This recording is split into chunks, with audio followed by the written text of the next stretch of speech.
Remember what Mr. Halloran said? It's just like pictures in a book, Danny. It isn't real.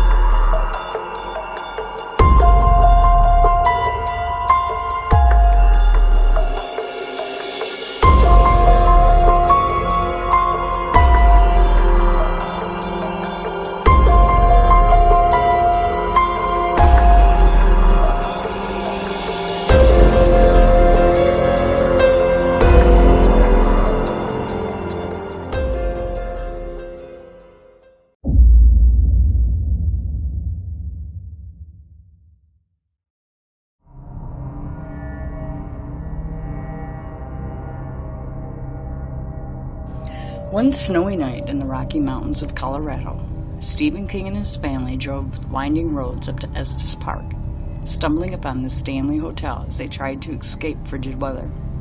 Without proper heat for the winter, the hotel was only a day short of closing for the season. The Kings checked in for the night as the only guests with a limited staff. With the eerie loneliness of the hotel and the paranormal history, King was inspired to create his third and arguably most popular novel, The Shining. The popularity of the novel, as well as the lore of the hauntings over the past century, have created a huge tourism industry for the Stanley Hotel.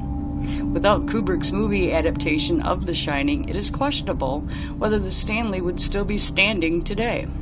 The hotel plays on the film as a continuous loop in the guest room, and a collection of King's novels are displayed in the ghost tour room. Despite the hotel gaining its popularity from the novel and subsequently the film, it has a mysterious and haunted history that predates its macabre fame. Freeland Oscar Stanley was a person of many talents, trades, and interests. Freeland and his identical twin brother, Francis Edgar, were young inventors creating all sorts of things from violins to maple syrup. This penchant for experimentation led them to the design of the Stanley steamer automobile. Unfortunately, a life-threatening case of tuberculosis sent Freeland Stanley and his wife Flora to the curative Rocky Mountains in Colorado. As a result, the couple found their way to Estes Park and began their new lives. In 1909, Stanley built the infamous Stanley Hotel, beginning a century of mysteries and eerie happenings.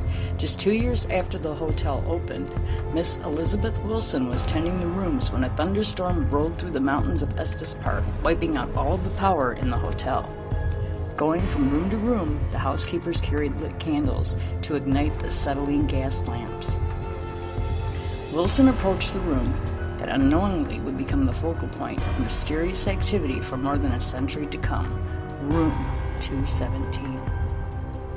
As she made her way in, the odorless gas connected with the flame of the candle, immediately igniting into a fiery eruption and blasting Elizabeth through the floor into the McGregor dining room. Despite the intense explosion, Elizabeth survived, only suffering 2 broken ankles. Reportedly, the injured employees and guests were sent to a hospital in Longmont, although not much documentation of the patient exists. Even though Elizabeth walked away from her injuries in 1911, her ghost is said to still reside in the hotel, more specifically in room 217. It has been rumored that in the room clothes are mysteriously folded or put away. It is said that Elizabeth was old-fashioned and proper, so when an unmarried couple comes to visit her, she will climb in bed between them throughout the night. Elizabeth Wilson's life is just as mysterious as her afterlife. Despite the years working at the hotel and the documentation of the explosion in hospital records, not a photo can be found of Miss Elizabeth Wilson. The explosion sent the hotel spiraling into an era of spiritual activity. A majority of the haunts are known to occur on the 4th floor, from self-opening closets to the giggling and running of children. This phantasmal floor of the hotel exhibits a lot of activity. The most notable room by far is 428, where a friendly cowboy often on the corner of the bed waiting to greet you. The grand stairway in the lobby has also been a huge site for seeing the apparitions of the hotel, a sort of vortex for the spirits to move from the main lobby and all through the halls. One guest reported taking pictures of this brilliant staircase only to find a strange womanly figure standing at the top in the photos. There are many ways to experience the superstitions of the Stanley Hotel for yourself. Throughout October, the Stanley presents the Twin Terror Weekends, including a murder mystery dinner, the Shining Ball, and the Halloween Masquerade Party. There are also nightly ghost tours that explore the dark history surrounding the hotel. If you are courageous enough, there is always the option to stay overnight in the notoriously haunted rooms.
Play with us.